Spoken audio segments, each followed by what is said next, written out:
Crédito Público informó que destinó 80,100 millones de pesos del remanente de operación que recibió del Banco de México para reducir el endeudamiento del gobierno federal en 2017. Conocemos más de estas operaciones de voz de Alberto Torres, él es titular de la Unidad de Crédito Público de la Secretaría de Hacienda, a quien le agradezco este enlace telefónico. Alberto, gracias y buena tarde. De los recursos que el Banco de México le transfirió al gobierno de su remanente de operación 2016, 40,000 millones ya se utilizaron en operaciones de recompra de deuda el pasado 25 de mayo y ahora 80,100 millones se utilizarán para reducir el endeudamiento externo e interno. ¿Es correcto esto? Sí, Víctor. Mira, muchas gracias por la oportunidad de acompañarte en el programa. Lo que dimos a conocer a través de un comunicado en la Secretaría fue precisamente que en el contexto del remanente de operación que recibió el gobierno de parte del Banco Central, ¿te acuerdas que en marzo se anunció que el monto había sido de cerca de 321,000 millones de pesos, de los cuales el 70% asciende a 225,000 millones de pesos?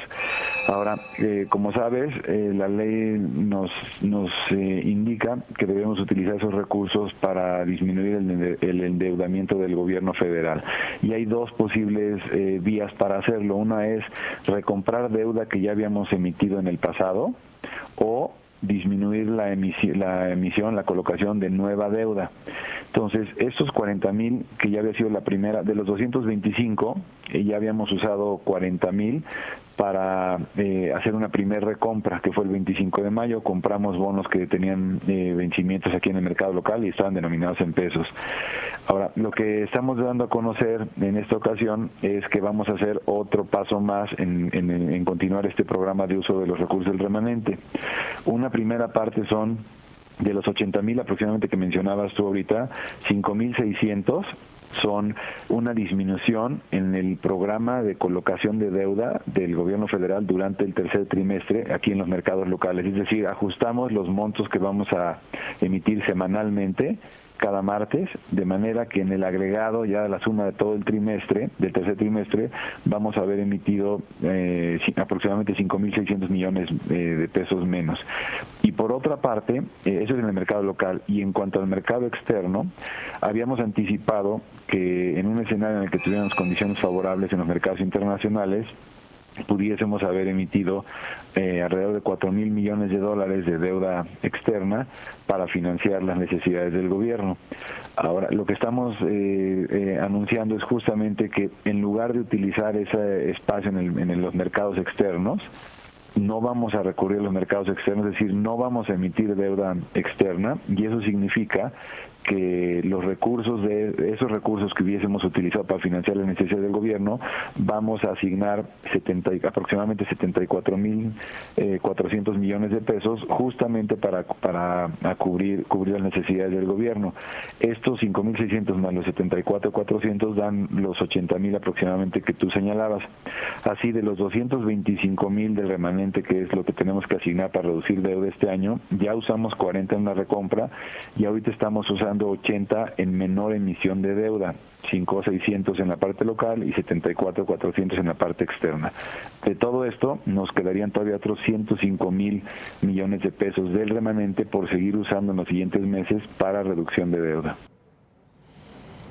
Alberto, esta estrategia está orientada a que al cierre de 2017 la deuda ampliada, como se conoce, la deuda ya que cuenta todo, alcance el 48% del PIB.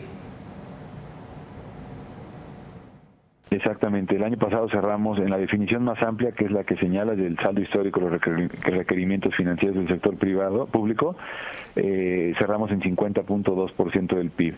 Anticipábamos un número de alrededor de 49,5% para este año, es decir, el esfuerzo fiscal por sí mismo, sin un supuesto de remanente, ya anticipaba una reducción de deuda. Ahora, con la noticia del remanente y estos 225, anticipamos que en lugar de terminar en 49,5 como habíamos previsto, estaríamos cerrando el año alrededor de 48,0, es decir, casi 1,5 más abajo de lo que habíamos previsto y un poquito más de 2 puntos más abajo que el año pasado. Vemos apetito por bonos mexicanos en los mercados. Si hay condiciones favorables en los mercados, ¿podríamos ver mayores operaciones por parte de la Secretaría de Hacienda? Incluso es un punto muy importante el que señalas, porque en el ajuste al calendario de colocación del mercado local, el que hicimos el día de ayer, el que estamos haciendo justamente para el tercer trimestre, lo que hicimos es, en el agregado, durante el trimestre vamos a colocar 5.600 millones de pesos menos, pero en la composición lo que hicimos fue reducir la colocación del gobierno a plazos cortos y aumentar la colocación del gobierno a plazos más largos. Esto principalmente en respuesta al interés que hemos visto de los inversionistas en general y en particular de los extranjeros por el atractivo de lo que es el riesgo crédito México, en el sentido de ver pues una economía que los fundamentales son sanos, que ha venido fortaleciéndose a lo largo del año después de la incertidumbre que teníamos al inicio del año, y ha habido una demanda muy importante. Entonces, si bien en el agregado lo que estamos dejando de colocar en la parte corta es un poquito mayor, que compensa que en el total no hagamos menos emisión, en la composición sí estamos emitiendo más a largo plazo, justamente para aprovechar esa demanda. Bien, Alberto Torres, titular de la Unidad de Crédito Público, gracias por la información. Al contrario, Víctor, con mucho gusto. Es momento de hacer una pausa aquí.